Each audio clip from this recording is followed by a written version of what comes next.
이제 우리 다 같이 오늘 우리에게 주시는 하나님의 말씀을 함께 보도록 하겠습니다. 오늘 우리에게 주시는 말씀은 누가복음 10장 25절부터 37절까지 말씀입니다. 누가복음 10장 25절에서 37절까지 말씀을 한 절씩 교독하겠습니다. 제가 먼저 읽고 또 여러분들께서 이어서 읽어주시면 좋겠습니다. 25절부터 제가 먼저 읽겠습니다.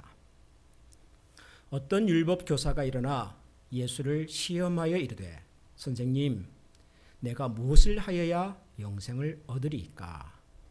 예수께서 이르시되 율법에 무엇이라 기록되었으며 네가 어떻게 읽느냐? 대답하여 이르되 네 마음을 다하며 목숨을 다하며 힘을 다하며 뜻을 다하여 주 너의 하나님을 사랑하고 또한 네 이웃을 네 자신같이 사랑하라 하였나이다. 예수께서 이르시되 네 대답이 옳도다. 이를 행하라. 그러면 살리라 하니 그 사람이 자기를 옳게 보이려고 예수께 여짜오되 그러면 내 이웃이 누구니까? 예수께서 대답하여 이르시되 어떤 사람이 예루살렘에서 여리고로 내려가다가 강도를 만나매 강도들이 그 옷을 벗기고 때려 거의 죽은 것을 버리고 갔더라.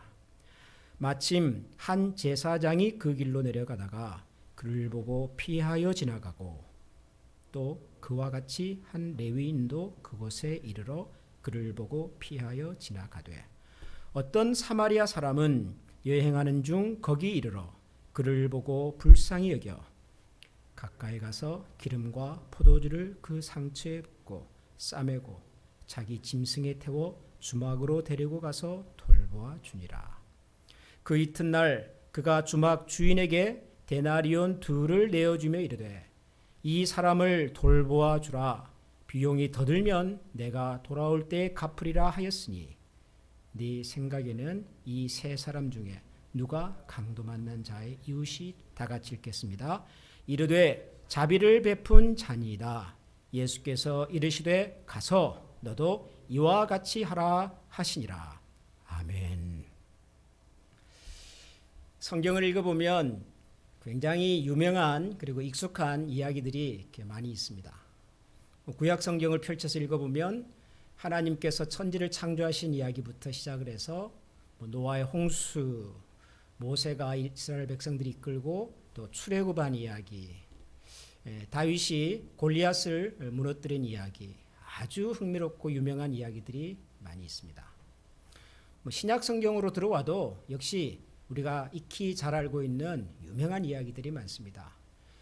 예수님께서 태어나신 이야기부터 시작을 해서 예수님께서 물 위를 걸으신 이야기라든가 또 5천 명을 보리떡 5개 물고기 2마리로 먹이신 이야기, 죽었던 나사로를 살리신 이야기, 사도 바울이 여러 차례 죽을 고비를 넘겨가면서 복음을 전하기 위해서 해왔던 선교 여행의 이야기들, 그리고 제일 마지막에는 사도 요한이 반모섬에 갇혀 있다가 하나님의 특별한 계시와 환상을 본 내용들, 성경에는 우리가 익히 잘 알고 있는 유명한 이야기들이 많습니다. 그 중에서 아마 빼놓을 수 없는 이야기 하나를 끄집어낸다면 어쩌면 오늘 우리가 읽은 이 선한 사마리아 사람 이야기일지도 모르겠습니다. 선한 사마리아 사람 이야기.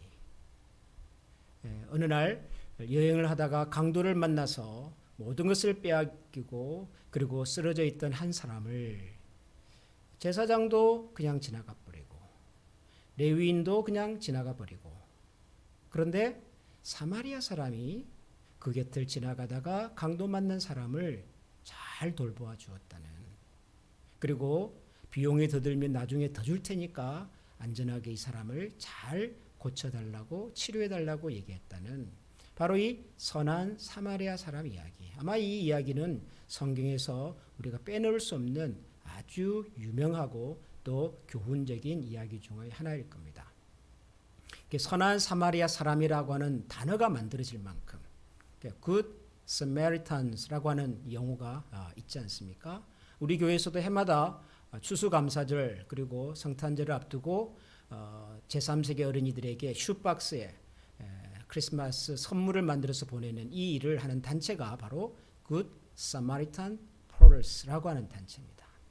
그러니까 성경을 알든 모르든 Good Samaritan이라고 하는 이 말은 이미 보편적인 용어가 될 만큼 이 선한 사마리아 사람 이야기는 매우 유명하고 많은 사람들에게 익히 잘 알려져 있는 이야기입니다.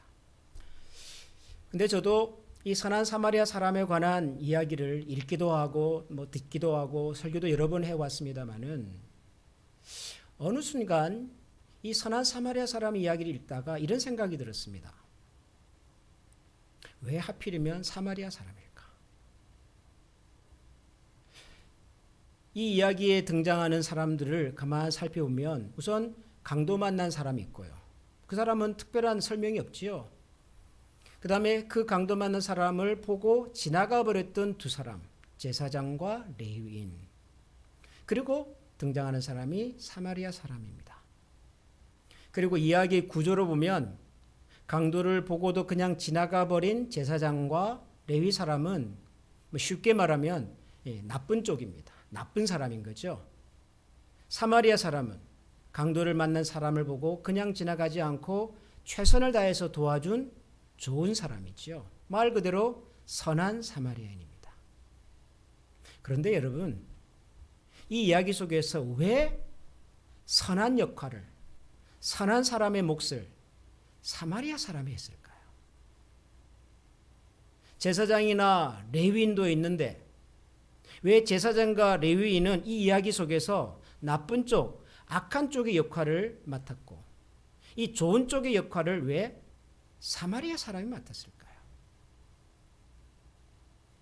우리가 선한 사마리아 사람 이야기를 읽으면서 사실 한 번도 이런 생각을 해본 적이 없습니다. 저도 오랫동안 이런 생각을 해보지를 않았습니다. 그런데 성경을 읽어보면 예수님의 이야기나 예수님의 가르침을 읽어보면 예수님의 가르침의 대부분은 유대인들을 향한 가르침입니다. 유대인들에 대한 이야기입니다. 사마리아 사람이 예수님의 관심, 예수님의 이야기의 중심이 된 적은 거의 없습니다. 있다면 요한복음에 수가라고 하는 성에 예수님이 가셔서 우물가에서 여인을 만나서 그 여인과 대화했던 바로 그 장면, 우물가의 여인을 만났던 바로 그 장면, 그건 사마리아죠. 그거 말고는 성경에서 사마리아에 대한 이야기를 한 적이 거의 없습니다. 그런데 이 유명한 이야기, 예수님께서 아마도 굉장히 중요하기 때문에 하셨을 법한 이 이야기의 주인공으로 왜 제사장도 아니고 레위인도 아니고 사마리아 사람이었을까? 그런 생각을 언젠가부터 해보게 되었습니다. 또 한 가지, 이 선한 사마리아 사람 이야기를 읽으면서 또 한 가지 제 마음에 드는 궁금한 것이 있었습니다. 그건 뭐냐면 여러분, 이 선한 사마리아 사람 이야기가 처음에 왜 이렇게 등장하게 되었냐면 예수님을 찾아와서 예수님에게 질문했던 한 율법 교사와의 대화 때문에 나온 이야기거든요. 그 율법 교사가 예수님을 찾아와서 물었죠. 처음의 질문은 예수님, 도대체 어떻게 해야 영생을 얻습니까? 그렇게 질문했어요. 근데 예수님께서 당신은 율법 교사 아닙니까? 율법에 뭐라고 쓰여져 있던가요? 그 율법 교사 말이 그거야 하나님을 사랑하고 이웃을 사랑하라고 되어 있지요. 그러면 그렇게 하세요. 이게 이제 첫 번째 예수님과 율법 교사의 대화였어요. 자연스럽게 잘 마무리가 됐죠. 그런데 율법 교사가 예수님의 대답을 듣고 한 번 더 묻습니다. 예수님, 그러면 도대체 내 이웃은 누굽니까? 누가 내 이웃입니까? 이렇게 물어요. 그래서 예수님이 그 율법교사의 질문을 듣고 이번에는 대답을 직접 한 게 아니라 이야기로 대답을 대신한 거죠. 율법교사의 질문, 내 이웃이 누굽니까? 라는 질문에 예수님이 대답으로 하신 이야기가 바로 이 사마리아 사람 이야기입니다. 그래서 사마리아 사람 이야기가 쭉 끝났어요. 그래서 이렇게 주막에 데려다주고 또 데나리온을 주면서 잘 보살펴달라고 부탁을 했단다. 이야기가 끝났죠. 그러고 난 다음에 예수님이 묻습니다. 네 생각에는 이 세 사람 중에 누가 강도 만난 자의 이웃이 되겠느냐?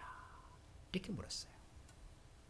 이것도 저는 오랫동안 별 생각 없이 읽었습니다. 뭐 이웃이 누구냐고 물었으니까 예수님이 또 이웃에 대해서 말씀하신 거죠. 이 사마리아 사람 이야기를 통해서. 그런데 질문을 여러분 한번 자세히 들여다보십시오. 예수님의 대답 그리고 율법교사의 질문 두 가지를 한번 잘 들여다보십시오. 율법교사의 질문은 뭐였죠? 누가 나의 이웃입니까? 내 이웃이 누굽니까? 라는 질문입니다. 그러면 보통 대답은 어떻게 되지요? 사마리아 사람 얘기를 쭉 해놓고 자 봐라. 그러면 네 이웃이 누구냐?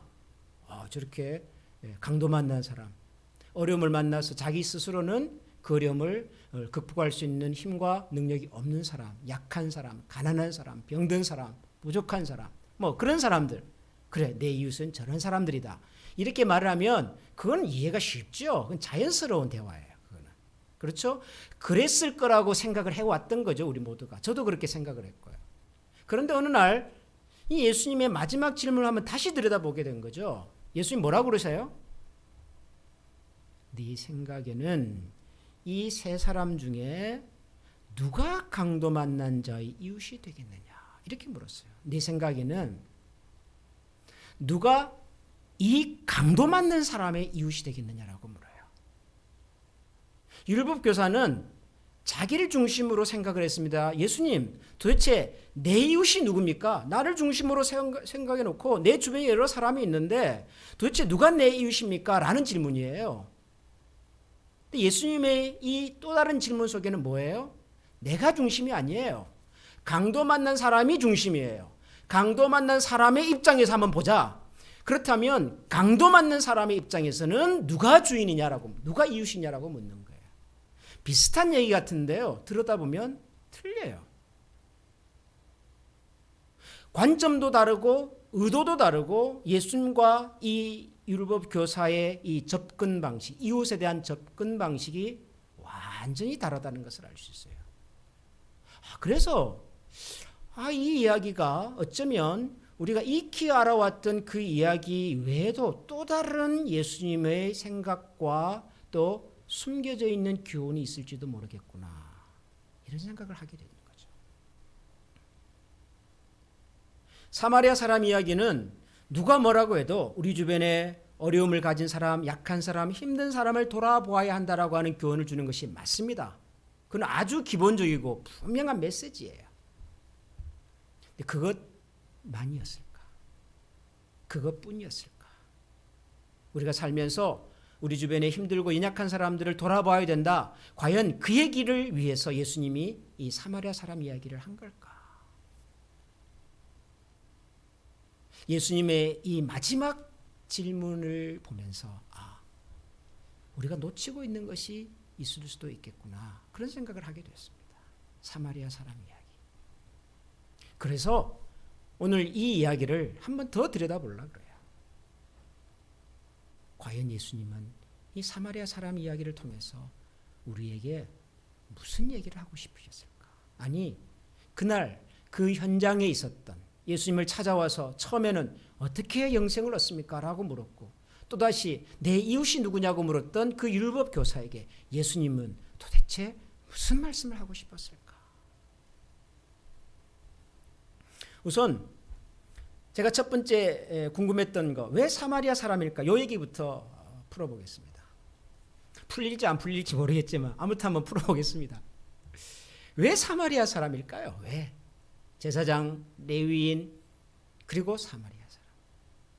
다르게 말하면 사마리아 사람과 앞서 나온 제사장과 레위인의 차이가 뭘까요? 차이가. 우선 여러분이 이 사마리아 사람 이야기를 읽으면서 먼저 기억해야 할 것은 예수님의 이 이야기는 실제 이야기가 아니라는 겁니다. 그렇죠? 이거는 실제로 일어난 이야기가 아니라 율법 교사가 물었던 질문에 대해서 예수님께서 이야기 형식으로 한 대답입니다. 대답. 그러니까 예수님께서 뭔가를 생각하시고 그 교훈과 대답을 주시기 위해서 구성해서 나온 이야기란 말이죠. 그렇다면 예수님께서 세 번째 사람을 사마리아 사람으로 설정한 이유가 있다고 보는 거죠. 제사장과 레위인이 그냥 지나갑니다.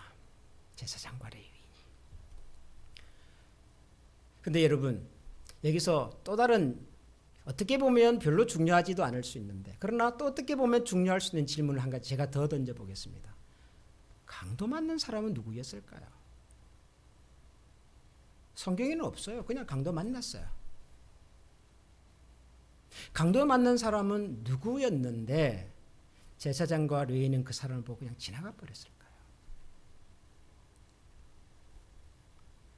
여러분, 이 강도 맞는 사람이 누군지 제사장과 레위인 대신에 사마리아 사람을 왜 예수님께서 이 이야기의 주인공 역할을 맡겼는지를 알려면 사실 율법교사의 질문부터 다시 따져봐야 됩니다.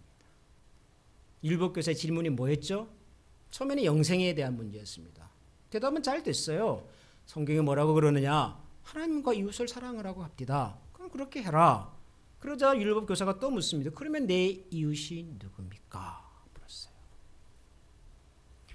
율법교사가 하나님은 누굽니까? 하나님은 어떤 분입니까? 라고는 안 물어요. 분명히 영생에 대한 답을 성경에서 두 가지로 찾았는데 하나님을 사랑하고 이웃을 사랑하라고 찾았는데 율법교사가 하나님에 대한 질문은 안 합니다. 이웃에 대한 질문만 해요. 하나님에 대한 질문을 왜 안 하죠? 그거는 율법교사와 예수님 사이에 이견이 없어요. 하나님 어떤 분인지, 하나님을 왜 사랑해야 하는지, 어떻게 사랑해야 되는지에 대해서는 율법교사와 예수님 사이에 이견이 없어요. 답이 같아요. 근데 이웃에 대해서는 묻습니다. 그렇다면 내 이웃이 누굽니까? 이렇게 물어요. 이 질문은 사실 이런 질문이에요. 그렇다면 당신 생각에는 이웃이 도대체 누구라고 생각합니까? 라는 질문이에요.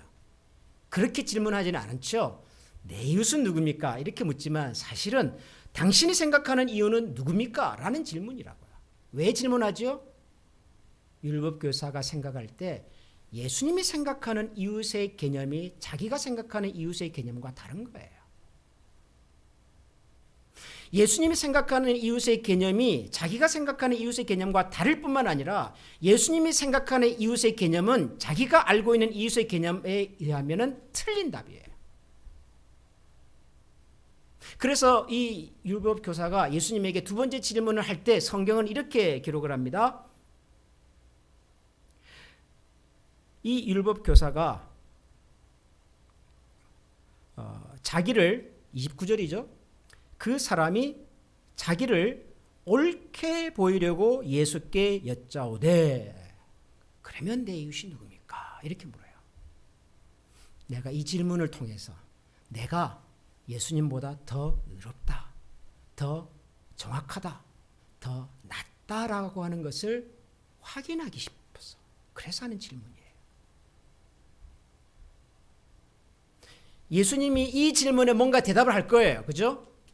내 이웃이 누굽니까? 우리 이웃은 누굽니까? 라면 예수님 뭐라고 대답하실 거예요. 그러면은 그 말을 꼬투리 잡아서 봐라. 예수님의 이웃의 개념과 생각과 정의가 저 정도밖에 안 되는 분이다. 예수님의 생각은 틀렸다.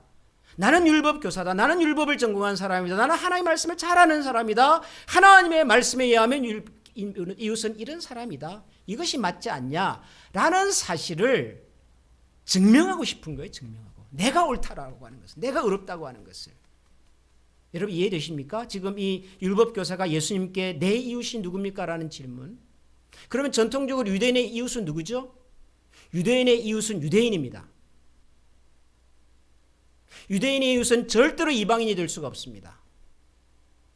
유대인의 이웃은 절대로 이방인이 될 수 없을 뿐만 아니라 사마리아 사람도 될 수 없습니다. 사마리아 사람은 유대인들에게는 이방인보다도 훨씬 더 먼 사람으로 가까이 하지 말아야 할 사람으로 오죽했으면 예수님께서 그 요한복음에서 수가성을 방문해서 그 사마리아 여인을 만났을 때 그 여인의 입에서 나온 첫 마디가 뭡니까? 아니 유대인인 당신이 어떻게 나 같은 사마리아 여자에게 대화를 겁니까? 라고 질문을 해요. 무슨 말이죠? 그 당시 유대인들은 사마리아 사람은 사람으로 취급을 안 했다는 거예요. 이방인은 짐승처럼 여겼습니다. 사마리아 사람은 인간 대접도 안 했습니다. 유대인에게서 이웃은 오직 유대인이에요. 이게 유대인이 가지고 있는 이웃관입니다. 근데 예수님의 이웃과는 뭐죠? 누가 예수님에게 이웃이죠? 우리가 누가복음을 쭉 읽어보면 예수님의 이웃처럼 생각했던 사람들이 나옵니다. 백부장의 하인이 등장을 하죠. 백부장은 군인이죠. 그 당시 이스라엘 사회를 다스렸던 군인은 로마의 군인들입니다. 이방인이죠. 이방인 집에서 하인으로 일하는 사람도 이방인일 가능성이 많겠죠. 백부장의 하인이 병들었다는 소식을 듣고 예수님은 찾아갑니다. 세리 레위를 만납니다. 세리는 유대인이지만 유대 사회에서 민족을 배신하는 절대로 상종할 수 없는 사람이라고 여겼습니다. 아무도 세리를 친구로 생각지 않았습니다. 그런 세리 레위를 예수님은 찾아가십니다. 바리새인 시몬이라는 사람을 방문했을 때는 어떤 낯선 여자가 찾아와서 울면서 무릎을 꿇고 향유를 예수님의 발에 뿌립니다. 그리고 예수님의 발을 씻깁니다. 사람들이 다 수군거렸죠. 저 죄 사람이 누군 줄 알면 예수님 저러고 있지를 않았을 텐데 수근수근 거렸습니다. 예수님 주변에는 주로 이런 사람들이었습니다. 백부장의 하인, 가까이 하려고 하지 않았던 세리, 그리고 죄 많은 여인. 그리고 그럴 때마다 묘하게 유대 사회 지도자였던 바리새인, 서기관 이런 사람들은 마치 죄인처럼 이렇게 몰리는 그런 느낌입니다. 율법교사 역시 바리새인, 서기관들과 함께 유대 사회의 지도자들입니다. 우리가 전통적으로 생각해왔던 하나님의 의, 공의, 사랑, 이웃의 개념에는 오직 유대인뿐이라는 사실이, 생각이 확고했던 사람들에게 예수님은 세리, 죄 많은 여인, 이방 군인의 집에서 일하는 하인 이런 사람들을 만납니다. 율법교사가 모를 리가 없죠. 모를 리가 없죠. 그래서 묻습니다. 도대체 당신은 이웃을 어떻게 정의하는 사람입니까? 성경에서 우리의 이웃이 이렇게 말하고 있는데 도대체 당신은 이웃을 어떻게 생각하는 사람입니까? 이 얘기하고 싶었던 거죠. 이 율법교사의 질문에 대한 대답입니다. 사마리아 사람 이야기는. 예루살렘에서 여리고로 내려가던 길에서 어떤 사람이 강도를 만났답니다. 근데 그 강도 만난 사람을 제사장도 레위인도 그냥 지나가 버렸습니다. 강도 맞는 사람이 누구였을까? 제가 그런 질문을 했죠. 성경에는 없지요. 그런데 성경학자들은 이런 상상을 합니다. 어떤 상상이냐 그러면 여러분 여리고라고 하는 것은 그 당시 유대 사회에서 성전 그리고 성전에서 봉사하는 사람들, 소위 종교 지도자들, 종교 엘리트들이 가장 많이 사는 도시였습니다. 여리고라고 하는 도시 자체가 아주 온화하고 그리고 전통적으로 거기에는 성경을 연구한 사람들이 많았고 그래서 예루살렘 성전에서 봉사하는 제사장, 레위 사람들이 주로 여리고에서 많이 거주했다고 합니다. 그래서 예루살렘과 여리고를 주로 드나드는 왕래하면서 다니는 사람들 대부분은 레위 지파 사람들입니다. 그 중에는 제사장들도 있었고요. 그리고 성전에서 봉사한 또 다른 사람들도 많았고 모든 사람이 레위 지파는 아니었으나 예루살렘과 여리고를 주로 왕래하는 사람은 대부분이 성전 봉사와 관련 있는 사람들이었습니다. 그래서 제사장과 레위인인 거예요. 이 사람들이. 유대인들 중에서 장사하는 사람도 있겠고 다른 관리들도 있겠지만 특성상 그래요. 여리고라고 하는 도시의 특성상. 그러면 강도 만난 사람 역시도 모르기는 해도 아마 레위 지파 출신의 사람일 가능성이 많죠. 당연히 유대인이겠지요. 어쩌면 제사장이었을지도 모르죠. 유대인의 관점에서 이웃입니다. 그리고 제사장과 레위인이라면 누구보다도 먼저 가서 도와야 할 사람입니다. 그런데도 제사장과 레위 지파 사람은 강도 맞는 그들이 보기에, 그들이 생각하기에, 그들의 주장에 따라서 이웃이라고 여겼던 사람을 그냥 지나가 버렸습니다. 이유가 간단하죠. 나도 혹시 강도를 만날지 모른다고 하는 두려움이죠. 근데 그 다음에 그 자리를 지나간 사람이 사마리아 사람이었습니다. 유대인의 관점에서 보면 이웃이 아닐 뿐만이 아니라 상종도 하지 말아야 될 사람입니다. 사람 대접도 받지 못했을 사람입니다. 근데 하필 그 사람이 그 자리를 지나갔습니다. 근데 이 사람은 강도 맞는 사람을 돕습니다. 나중에 이 이야기 말미에 예수님께서 강도 맞는 사람에게 묻습니다. 너 생각해. 이 사람들 중에 누가 너의 이웃이냐? 제사장이 있습니다. 레위 지파 사람이 있습니다. 사마리아 사람이 있습니다.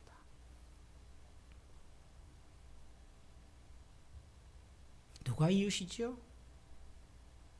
만약에 이 사람이 이 성경을 연구한 사람들이 생각하듯이 여리고와 예루살렘을 주로 다녔던 사람들이 대부분 레위 지파 사람들이었고 그중에 어쩌면 제사장이었을지도 모르고 혹은 성전에서 봉사했던 또 다른 레위 지파 사람이었다면 그 사람의 입장에서 이웃은 당연히 제사장과 레위인이어야 합니다.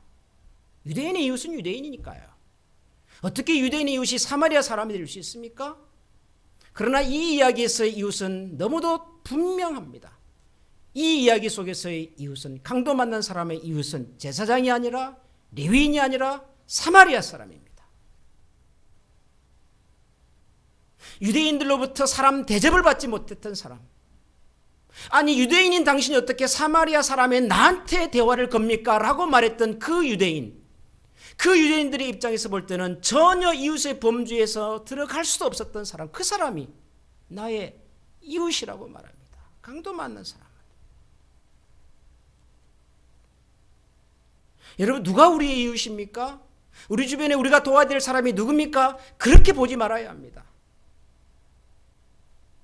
우리가 단기 선교를 하고 우리가 어려움을 만난 사람들에게 물질적으로 도움을 주고 그래서 우리가 이런 어려운 사람들을 도와야지, 우리는 그 사람을 도울 수 있는 능력이 있으니까 이 사람들이 약한 사람이 우리 이웃이지. 예수님의 관점은 그게 아니에요. 내가 뭘 가졌기 때문에, 무슨 능력이 있기 때문에, 하나님으로부터 그런 특별한 지위가 주어졌기 때문에 우리가 도울 수 있는 이웃을 찾는 것이 아니라 이 세상에는 나를 필요로 하는, 나를 도울 수 있는 사람을 지금도 찾고 있는, 제사장이면서도 그냥 지나가버리고 레위인이면서도 그냥 지나가버리고 오랫동안 예수를 믿었다고 말하면서도 그냥 지나가버리는 수많은 사람들을 보면서 평소에 내가 말 한 번 건네지 못했다. 아니 말 한 번 건네는 것이 부담스러웠던, 가까이 하기가 심히 부담스러웠던, 그럼에도 불구하고 내가 절대적인 필요에 처했을 때 나에게 도움의 손길을 뻗었던 그 사람이 바로 강도 맞는 사람의 이웃이더라는 거예요. 우리가 이웃을 사랑하자라고 하는 말을 합니다. 해야죠, 이웃사랑. 근데 여러분, 이웃사랑 어렵습니다. 이웃사랑 쉽지 않습니다. 절대로 쉽지 않습니다. 우리가 예수님을 믿어도, 오래 신앙생활을 해도 이웃을 사랑하는 거 쉽지 않습니다. 그냥 이웃이 됩시다. 사랑까지는 못하더라도 이웃이 되십시다, 우리가. 그냥은 지나가지 말아야죠. 마음이라도 나눠야죠. 유대인들은 자기가 하나님으로부터 특별한 선택을 입었다고 하는 지독한 차별의식을 가지고, 지독한 편견을 가지고 세상 모든 사람들을 열등하게 바라봤던 사람들이에요. 아무리 하나님께서 저 사람들에게 큰 은혜를 베풀어 주셔도 이방인이면, 사마리아 사람이면 상용을 하지 않았습니다.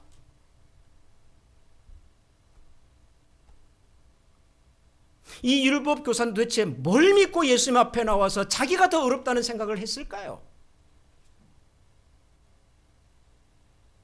내가 알고 있는 율법에 의하면, 내가 배운 율법의 가르침에 의하면 예수님이 생각하는 이웃의 개념과 범위는 너무도 저급하다고 판단한 거죠. 유대인이니까요. 알게 모르게 우리 속에도 차별과 편견의 의식이 많이 들어 있습니다. 유대인은 자기들이 이방인과 사마리아 사람들을 차별한다고 생각하지 않았을 겁니다. 당연히 그들 세계에는 유대인만 보였으니까요. 우리도 알게 모르게 이것이 차별이다, 편견이다 생각 안 하고 살지도 모르겠습니다. 그런데 생각해 보면 그 속에 그런 의식의 흐름이 있어요. 잔재가 있어요. 코로나 바이러스 문제가 심각합니다.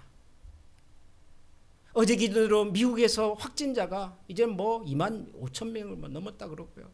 목숨을 잃은 사람도 300명이 넘었고요. 정말 위중합니다.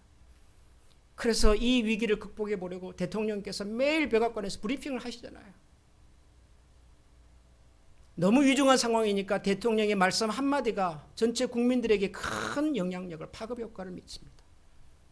이런 이야기 도움이 될 겁니다. 말씀 한번 하시면 그 이야기 그냥 약국에서 다 동납버리잖아요. 어려운 국민들에게 재정적인 지원을 좀 해드리겠습니다. 그러니까 또 막 떨어지던 주가가 막 올라가고 그러잖아요. 대통령의 말 한마디가 그렇게 무섭다고요. 근데 우리 대통령께서 지난 수요일인가요? 브리핑 하시면서 코로나 바이러스를 이렇게 말씀하시면서 차이니스 바이러스 이런 말씀을 하셨대요. 또 뉴스에서 막 이걸 가지고 또 얘기를 하잖아요. 중국에서 왔으니까 차이니스 바이러스라고 말하는 것이 맞습니다. 그렇죠. 그렇게 생각하면 맞죠. 근데 또 그런 표현은 자칫 잘못하면 중국 사람들은 다 질병을 옮기는 사람처럼 또 들릴 수도 있잖아요. 병의 이름을 그렇게 불러버리니까. 그래서 조금 신중하지 못한 것 같다. 또 이런 얘기도 막 하잖아요, 사람들이. 근데 실제로 이런 일이 벌어지거든요, 실제로. 뉴스를 보셔서 아시겠지만 이탈리아에서 어떤 필리핀 사람이 마켓에서 물건을 사러 갔는데 갑자기 사람이 와가지고 막 욕을 하고 막 험하게 하고 그러잖아요. 돌아가라고, 너희 나라로 돌아가라고. 그 사람이 깜짝 놀래가지고 나는 필리핀 사람입니다. 나는 중국 사람이 아닙니다. 그럼에도 불구하고 막 욕을 하고 폭행을 하고 막 그랬다 그러잖아요. 맨하탄을 걸어가던 한 한국분이 지나가다가 갑자기 폭행을 당했습니다. 단지 동양 여자라는 이유 때문에. 지금 뉴욕이 심각하잖아요. 그래서 뉴욕에서 어떤 우리 한국분이 마스크를 쓰고 다니 이렇게 써놨어요. 마스크 앞에다가 써놨어요. I have allergy, no coronavirus. 그렇게 안 하면 동양 사람이라는 이유 때문에 험한 말을 막 하니까요. 우리가 살고 있는 이 미국이라고 하는 사회는 차별과 편견에 대한 아픈 역사를 갖고 있는 나라입니다. 그럼에도 불구하고 우리 속에는 여전히 이런 생각들이 있어요. 예수님이 율법 교사에게 지적해주고 싶었던 얘기는 어려움 당한 사람이 있으면 가서 도와줘라 이 얘기도 하고 싶었겠으나 너가 율법 교사로서 율법을 안다고 율법을 읽고 율법에 정통하다고 말하는 너희 속에 담겨있는 하나님께서 보편적으로 우리에게 주신 은혜와 사랑을 제한하고 있는 너의 좁은 생각을 고쳐달라는 예수님의 간곡한 마음도 담겨있는 것 같아요. 제사장과 레위인은 그냥 지나가 버렸고 강도 맞는 사람을 그냥 지나갈 수가 없어서 도와줬던 사마리아 사람을 향해 그 강도 만난 사람은 이 사람이 나의 이웃이라고 말하더라. 이 사람. 그렇다면 우리가 누구에게 이웃이 되어야 하는지를 생각해 봐야 되죠. 우리가 누구에게 이웃이 되어야 하는가. 사랑하는 우리 한미 가족 여러분, 힘든 시기입니다. 어려움이 많은 시기입니다. 그럴 때 사람들은 자칫 잘못하면 어려움과 이 아픔의 이유를 다른 사람들에게 돌리기 쉽습니다. 그럴수록 우리가 하나님께서 우리에게 주신 은혜와 사랑에 넓고 깊은 마음을 가지고 우리가 누구의 이웃이 되어줘야 할지를, 우리가 어떤 사람 곁에 서 있어야 할지를, 우리가 누구의 손을 잡아줘야 할지를 같이 한번 고민하고 또 기도하고 하나님께서 우리에게 먼저 주신 은혜와 선물을 하나님의 이름과 하나님의 마음으로 기쁘게 흘러보내는 신실한 하나님의 자녀들이 될 수 있기를 축원합니다. 여러분, 이 시간에 우리 한번 다 같이 기도하면 좋겠습니다. 오늘 이 말씀을 기억하면서 여러분들과 함께 두 가지 제목으로 기도하고 싶습니다. 첫 번째는 누가 우리의 이웃인지를 묻지 않고 우리가 혹시라도 그동안 마음을 닫고 살았던 사람, 우리가 다가가야 함에도 불구하고 쉽게 다가가지 못했던 사람들, 그런 사람들에게 오늘 우리가 그리스도의 이름으로 작은 손을 내밀고 그들에게 하나님의 마음으로 한 걸음 더 다가가는, 그들의 이웃으로 살아가는 우리 한 사람 한 사람이 되게 해달라고 기도하십시다. 그리고 또 한 가지는 우리 미국 사회에 만연해 있는 이 코로나 바이러스로 인한 이 불안과 염려가 조속히 극복이 되게 해달라고 기도하고, 이 어려움의 때에 혹시라도 우리의 마음속에 특정한 사람들, 특정한 일들에 대해서 좁은 마음으로 편견, 차별, 그래 우리의 마음을 더 아프게 만드는 일이 없도록 하나님 이 나라와 그리고 이 백성들을 긍휼히 여겨 주시옵소서. 우리 이런 마음으로 같이 한번 기도하기를 원합니다. 다 같이 기도하겠습니다. 하나님이라고 자비를 저희들이 구합니다. 오늘도 오셔서 하나님 우리 주님의 은혜를 기억하고, 하나님 우리가 여러 가지 이유 때문에 그동안 다가가지 못하고 우리 세상 하나님 지켜보고 있어서 그들의 마음과 생각을 하나님과 다시 들여다보게 하여 주시옵소서. 과연 하나님께서 많은 사람 한 사람도 하나님의 땅 가운데 다시 귀한 그 마음을 가슴에 품게 해주시고 아픈 생각과 아픔 서로 돌아보시고 귀한 자리에 주님을 세워주시옵소서.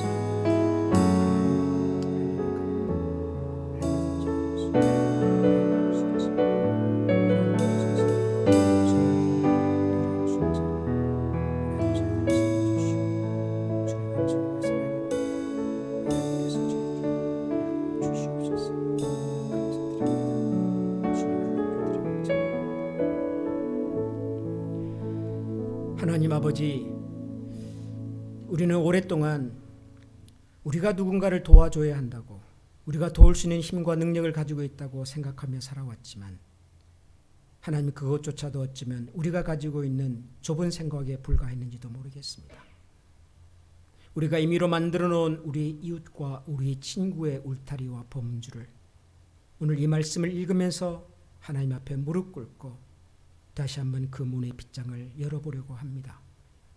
여러 가지 이유 때문에 하나님 저희들이 쉽게 다가가지 못했던 사람들, 여러 가지 이유들 때문에 그들의 손을 잡아주지 못했던 우리의 이웃들, 여러 가지 이유들 때문에 마치 우리가 그들과는 다른 사람인 것처럼 생각하고 살았던 저희들 마음속에 작은 생각들을 주님 이 시간 다 내려놓고 하나님 지금도 누군가의 도움을 간절히 기다리고 바라는 사람들에게 한 걸음 더 다가갈 수 있는 저희 사랑하는 한미 가족들이 되게 하여 주시고, 또한 우리가 살고 있는 이 미국 사회가, 그리고 우리가 살고 있는 이 지구촌의 곳곳이 이와 같은 마음으로 하나님 우리의 어려움과 눈물과 아픔을 서로 닦아주고 헤아려주는 아름다운 공동체로 거듭나게 하여 주시옵소서.